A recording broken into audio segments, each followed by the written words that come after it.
Bonjour à tous, je suis Marianne Vandenabel. Je travaille à la direction du courrier de la Poste, à la direction de la qualité d'innovation. Je suis responsable du RERS, qui veut dire Réseau d'échange réciproque de savoir. Alors, cette démarche est une démarche que vous connaissez peut-être, puisqu'elle existe dans le milieu associatif depuis les années 70. Et elle a été inventée par un couple, Claire et Marc Hébert-Suffren, et c'est plutôt développé dans le milieu citoyen. La Poste est la première à l'avoir adaptée à l'entreprise depuis 2006. Alors, quels étaient les objectifs à l'époque? Juste pour vous situer, tout le monde connaît la Poste. La Poste Courrier, c'est à peu près 150 000 personnes et c'est dont à peu près 100 000 facteurs, pour vous situer. Quand je parle de managers de la Poste, ce sont les chefs d'équipe, cadres et directeurs des établissements où se trouvent les facteurs, en gros, et les agents de tri.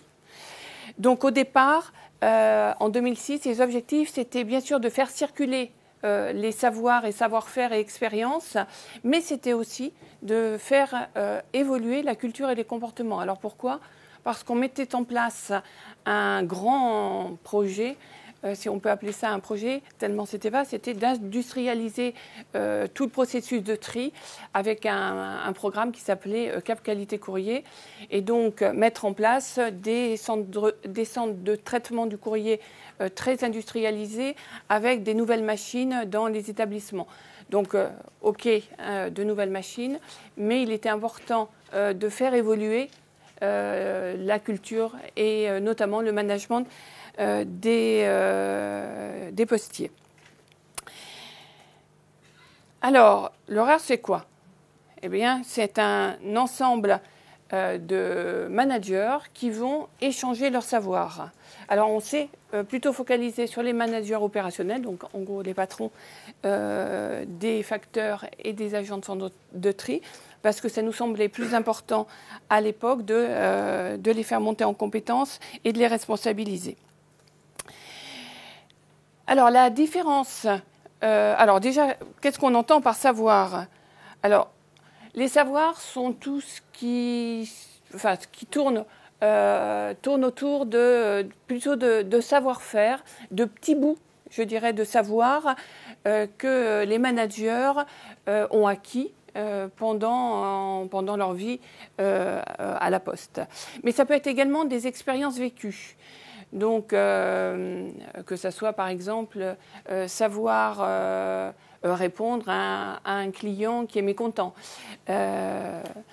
L'idée n'est pas de se substituer à la formation. Donc, quelqu'un qui voudrait apprendre à utiliser Excel, par exemple, on va plutôt lui conseiller de faire une formation parce qu'il faut bien 2-3 jours pour maîtriser les basiques d'Excel. Par contre, quelqu'un qui voudrait savoir intégrer une fonction dans Excel, comment calculer automatiquement une somme, par exemple, ça, c'est du ressort du RERS. Donc, ça, c'est la notion de savoir. Alors, ce qui fait la différence entre cette démarche et ce qu'on peut connaître par ailleurs, ce sont ces principes. Et le premier principe, c'est le principe de réciprocité. Toutes les personnes qui vont rentrer dans le RERS vont devoir demander un savoir. Ça, on l'imagine assez bien parce que c'est un peu la vocation de la formation notamment, que de demander à acquérir un certain nombre de savoirs. Par contre, toutes les personnes vont devoir aussi offrir un savoir. Et c'est là où la démarche va commencer à générer un changement de comportement. Quand on propose à des cadres, des encadrants de proximité, d'offrir leur savoir, la première fois, c'est comme si je vous posais la question à vous, tous dans la salle, et je vous disais, réfléchissez à un savoir que vous avez, que vous pourriez diffuser ou donner à quelqu'un qui est dans cette salle. Je vous laisse quelques secondes pour réfléchir.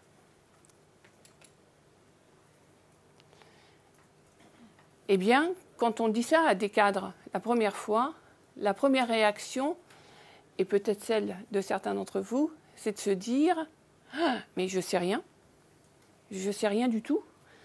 Deuxième réaction, c'est de se dire « Ok, je sais des choses, mais de toute façon, les gens dans la salle, ils en savent autant que moi. » Et quand vous offrez votre savoir dans une salle où il y a une vingtaine de personnes et que quelqu'un dit « Ah oui, ça, je ne sais pas le faire, ça m'intéresserait », tout d'un coup, vous êtes valorisé. Vous êtes valorisé parce que vous vous rendez compte que vous avez des savoirs. Vous êtes valorisé parce que ça intéresse quelqu'un d'autre. Et si vous faites en plus un échange par la suite et que la personne est satisfaite, vous êtes, je dirais, triplement valorisé. Donc ça, c'est fondamental dans la démarche du RERS. Et c'est ça qui fait sa différence avec le RERS. C'est le fait de se retrouver offreur et demandeur, donc dans les deux positions, on va dire formé et formateur, et ça va jouer sur le comportement. Deuxième principe, le volontariat, et donc la liberté des personnes dans le RERS, aussi bien pour s'inscrire que pour faire des offres, des demandes ou des échanges. Ça, c'est pareil, c'est une dimension qui va un peu bousculer la culture de l'entreprise, puisque le hiérarchique ne peut pas forcer une personne à aller dans le RERS et ne peut pas non plus s'y opposer. Troisième principe fondamental, c'est la confiance et la confiance a priori. C'est-à-dire que quelqu'un qui fait une offre en disant je vais par exemple vous offrir mon expérience sur la réorganisation d'un établissement, on ne va pas vérifier, enfin moi je ne vais pas aller vérifier, si la personne a bien le savoir qu'elle propose. On lui fait confiance a priori. Deuxièmement, on n'est pas là pendant l'échange, qui est toujours un échange oral. On n'est pas présent. Donc on ne vérifie pas le contenu de l'échange. Par contre, il y a un bilan de l'échange, aussi bien par l'offreur que par le demandeur. Mais donc on fait confiance a priori. Ce n'est pas seulement des mots. Hein. C'est pareil, ça bouscule la culture de l'entreprise. La confidentialité et le respect des autres. C'est une démarche éminemment humaine. Et donc, il est extrêmement important de respecter les offres et les demandes et les personnes et ce qui se passe dans le RERS. Et donc, il y a un principe de confidentialité qui a été largement discuté pour savoir si, notamment, un hiérarchique qui veut savoir quelles sont les offres et demandes de son collaborateur, le saura par le RERS ou non. Donc, ce qui a été décidé, c'est que c'était non. Donc, le hiérarchique ne peut pas l'avoir par le RERS, il peut l'avoir par le collaborateur, bien sûr. Ça a généré des freins extrêmement importants. On y reviendra si ça vous intéresse. Et dernier principe, dans une entreprise comme la Poste, relativement hiérarchisée, où plus on a de savoir, plus on a de diplôme, plus on a de responsabilité, au moins durant un certain nombre d'années où le recrutement se faisait par concours, ce qui n'est plus le cas, mais il y a quand même une culture dire que les savoirs et les hommes sont égaux, ce n'est pas non plus anodin. Donc, les principes du RERS qui vont bousculer un petit peu la culture. Alors, le RERS, comment ça se passe? Concrètement, c'est toujours un échange oral. Alors, en face à face, par téléphone, par webconférence, pour ceux qui peuvent utiliser ces outils, mais toujours oral. Et c'est fondamental parce que je pense que dans l'oral, il y a plein de choses qui vont passer et qui ne passeront jamais par l'écrit. Alors, c'est facile à dire, c'est jamais si simple que ça à faire. Alors, au départ, ce qui est important quand même, c'est de pouvoir repérer la bonne personne. Donc, quand vous en avez 10, 20, c'est assez facile en tant qu'animateur d'un RERS, 20 personnes, ça fait une cinquantaine d'offres et de demandes. Mais quand on a l'intention d'industrialiser, parce que la Poste, encore une fois, même si on ne regarde que la partie encadrement, qui est à peu près de 12 000 personnes, ça commence à faire beaucoup. Donc, au départ, je suis partie avec un petit tableau Excel. J'ai vite compris les limites du système et j'ai mis en place un site qui recense les offres, les demandes, les coordonnées des participants et différents outils. Et je me suis dit, c'est gagné.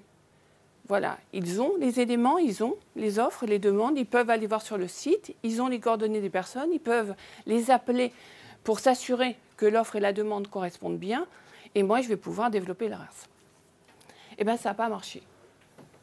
Ça n'a pas marché du tout. bien sûr, c'est important d'avoir un catalogue, mais les gens ne vont pas, ou du moins n'allaient pas au départ, chercher quelqu'un qu'ils ne connaissaient pas.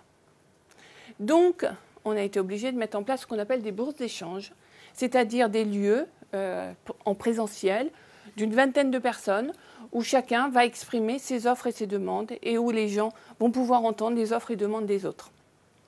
Et ça crée une dynamique et ça amène les personnes à se mettre en relation avec une personne qu'ils ont vue. Plus de 90% des échanges ont lieu entre deux personnes qui se sont vues au moins une fois, dans des bourses d'échange ou qui se connaissent par ailleurs.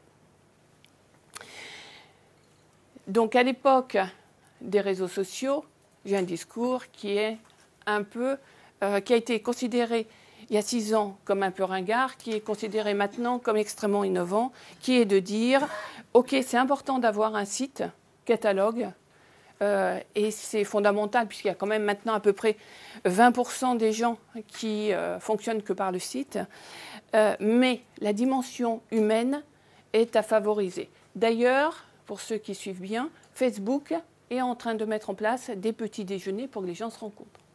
Donc nous avions juste 6 ans d'avance. Et troisièmement, des animateurs. Les animateurs, c'est fondamental dans une démarche telle que celle-là qui bouscule un peu la culture. Pour en discuter avec mes collègues qui mènent des réseaux sociaux en interne, tout le monde dit la même chose, ça ne marche pas si ce n'est pas animé. Et je vous le confirme, ça ne marche pas si ce n'est pas animé. Donc c'est important d'avoir des animateurs donc à la Poste locaux dans nos régions, qui sont des ensembles de départements, afin d'animer le RERS et donc d'organiser notamment ces bourses d'échange. Alors un petit bilan, là c'était la démarche.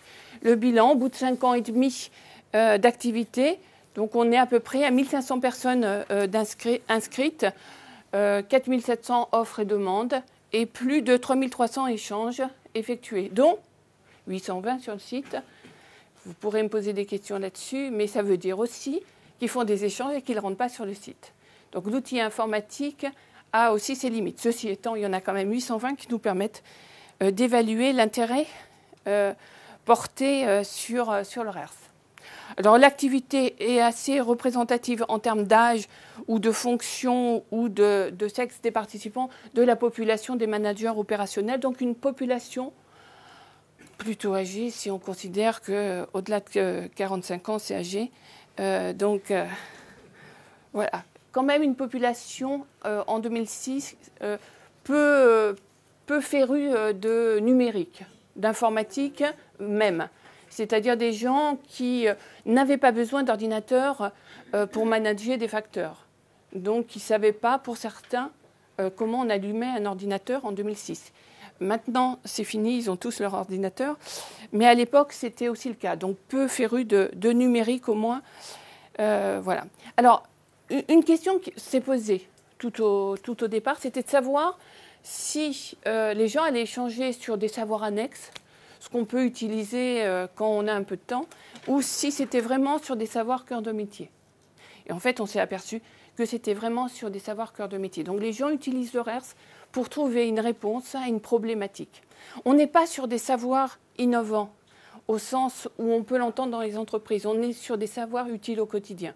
J'ai un problème, je cherche une solution. Ce qui ne veut pas dire qu'il n'y a pas d'offre innovante, puisque nous avons la possibilité de déclarer, enfin les participants peuvent déclarer si leur offre est innovante, et nous en avons un certain nombre. Mais on est sur des savoirs utiles au quotidien. Donc pour la Poste, évidemment, de l'organisation et de la production, puisque c'est le métier de la Poste courrier. Alors, un petit étonnement, ça a été l'informatique. Ça a été de voir qu'il y avait autant d'échanges sur l'informatique. Informatique, donc, qui était important pour des gens ne connaissant pas les ordinateurs, ce que je vous disais tout à l'heure, mais également parce que mes collègues du siège de la direction industrielle ont tendance à élaborer des outils où il y a beaucoup d'informatique et ne se rendent pas toujours compte que les gens du terrain ont plus de difficultés avec ces notions. je le leur ai dit, et ils ont les éléments du RERS pour pouvoir analyser. RH, relations sociales, ça c'est la poste, c'est normal. Alors les modalités, on est bien dans une démarche où le relationnel va jouer et va être déterminant, ce que je disais, c'est-à-dire des échanges pendant plutôt les bourses d'échange, des inscriptions même pendant les bourses d'échange, plutôt que directement par le site. Alors les échanges, c'est en général des échanges qui vont durer entre 1 heure et 2 heures. Donc on est vraiment sur des savoirs concrets, précis, des petits savoirs. Si je vous prends par exemple mon exemple, je cite souvent Excel parce que moi j'ai fait beaucoup d'échanges sur Excel ou sur PowerPoint et donc je prends un petit bout. J'ai fait une formation de perfectionnement Excel, 3 jours, je suis sortie avec un bouquin comme ça, une tête comme ça et je n'ai rien mis en œuvre. Donc je me suis dit ça suffit et maintenant je vais dans le RERS et je demande un petit savoir, c'est-à-dire comment faire en sorte que 2 fichiers Excel me permet de trouver les noms qui sont communs, ou savoir intégrer une musique dans PowerPoint, ou savoir utiliser mind mapping. Donc voilà ce que c'est que le RERS, pour vous donner des exemples qui peuvent vous parler plus à vous. Bien sûr, il y a des exemples qui sont très, très liés à la production dont je ne vous parlerai pas, ça ne vous parlerait pas à vous. Alors, ce sont des échanges qui ont lieu souvent dans les 15 jours qui suivent la mise en relation. Ça semble important parce que on peut reprocher à la formation de la poste de ne pas toujours être réactive. Là, on est sur quelque chose d'assez réactif.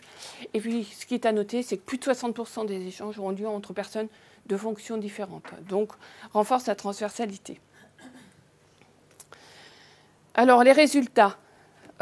Premier niveau de résultat, c'est bien évidemment que les gens soient contents de l'échange. Donc, on a plus de 90% d'objectifs atteints. Alors, comment on sait que les objectifs sont atteints? C'est parce qu'avant de faire l'échange, on définit le contenu de l'échange qui va permettre d'évaluer.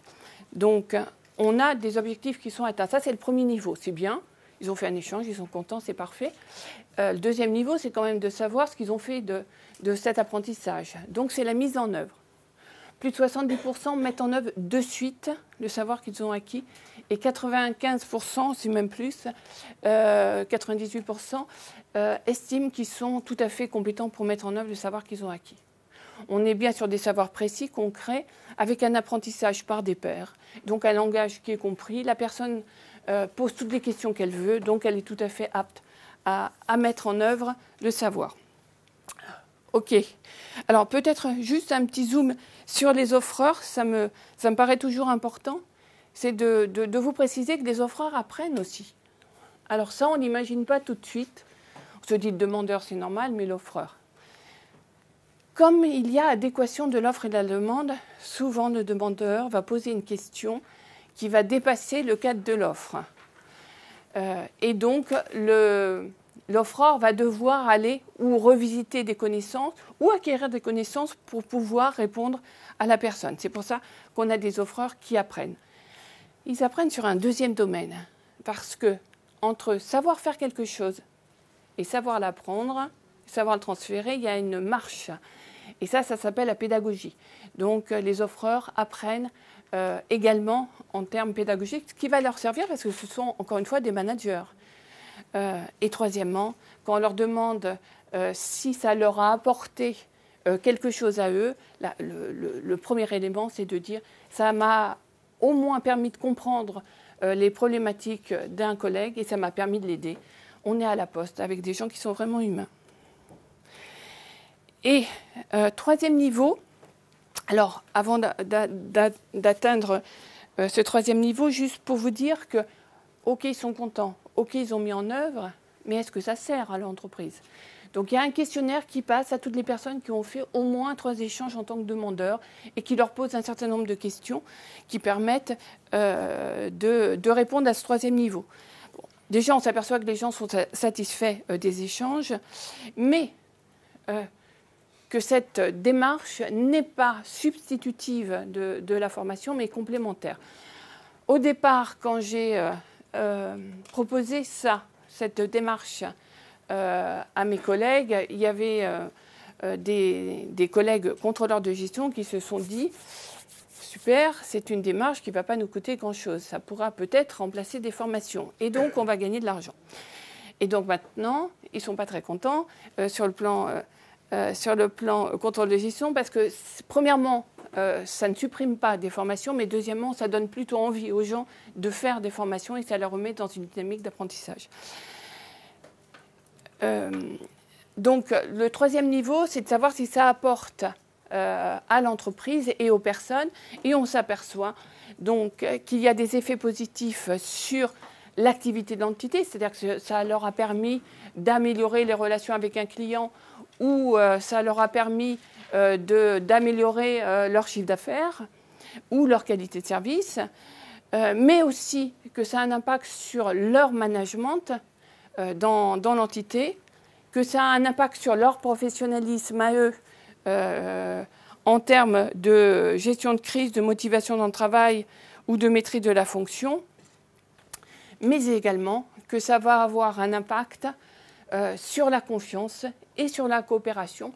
Et c'est ce que j'ai plutôt découvert en 6 ans, c'est l'importance de cette démarche sur la coopération dans l'entreprise et le lien social qu'elle générait avec plus de 80% des personnes qui nous disent que ça a un impact sur les relations avec les autres ou sur les relations avec les autres établissements.